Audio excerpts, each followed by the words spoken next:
Bonjour, je vais procéder à la correction de l'évaluation d'arithmétique sur les multiples et diviseurs. Exercice 1, on va devoir justifier la réponse à chaque question. Première question, 26 est-il multiple de 4? Pourquoi? Donc non, 26 n'est pas multiple de 4, car 26 c'est un peu plus que 24, 24 c'est 6 fois 4, mais en plus on a 2. Donc si on fait la division euclidienne de 26 par 4, on a un reste de 2. Comme le reste n'est pas nul, n'est pas 0, 26 n'est pas multiple de 4. Une autre manière de le dire, c'est que 26 n'est pas dans la table de 4. Si on fait notre table de 4, on a 4 fois 6 qui donne 24, 4 fois 7 qui donne 28, mais on n'obtient pas le nombre 26. 9 est-il un diviseur de 45? Pourquoi? Donc, oui, 9 est un diviseur de 45, car 9 fois 5 égale 45.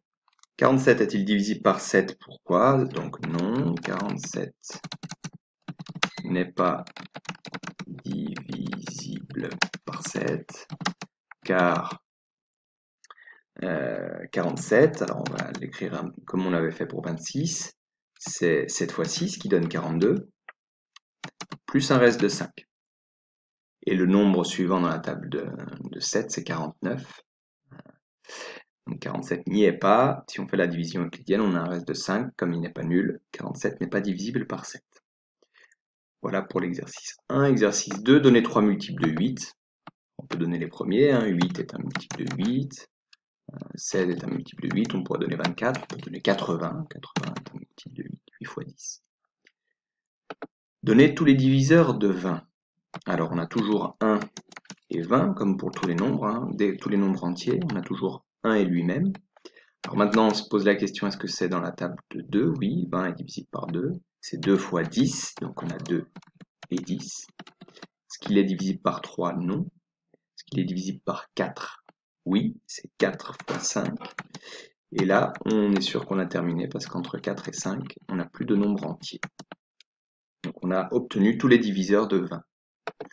Donne un multiple de 11 supérieur à 400. Alors on peut faire, par exemple, très simplement, 11 fois 100, ça fait 1100. 1100, on est sûr que c'est un multiple de 11 parce que c'est 11 fois 100. Et il est bien supérieur à 400. Donner la liste des multiples de 15 inférieurs à 100. Alors on va les donner dans l'ordre, sans dépasser 100.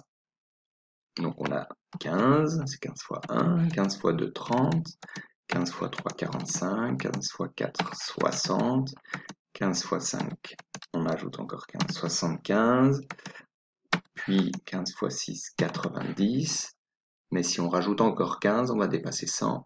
Donc, pour rester inférieur à 100, on s'arrête à 90. Exercice 3, on va utiliser les critères de divisibilité. Pourquoi le nombre 111 111 est divisible par 3 mais pas par 9?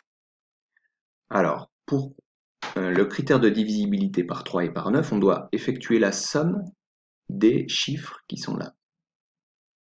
Donc je la fais, 1 plus 1 plus 1 plus 1 plus 1 plus 1, donc il y avait 6 chiffres. Ça va nous donner 6. Or 6 est multiple de 3, mais pas de 9.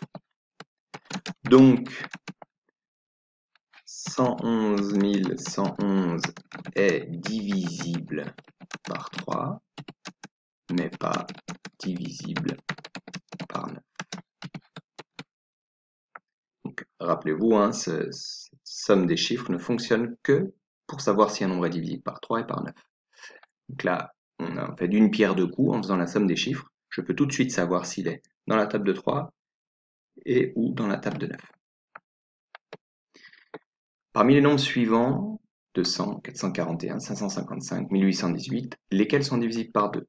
Donc ceux qui terminent par 0, 2, 4, 6, 8. Ici, on a uniquement 200 et 1818.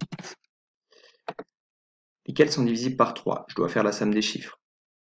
2 plus 0 plus 0, ça donne 2. Non. 4 plus 4 plus 1, ça donne 9.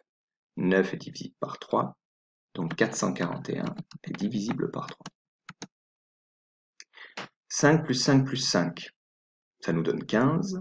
15 est divisible par 3, donc 555 est divisible par 3. 1818, 8 plus 1, ça donne 9. 8 plus 1, ça donne 9 aussi. 9 plus 9, 18. 18 est divisible par 3. Donc 1818 est aussi divisible par 3. Lesquels sont divisibles par 5? Donc, ceux qui terminent par 0 ou 5.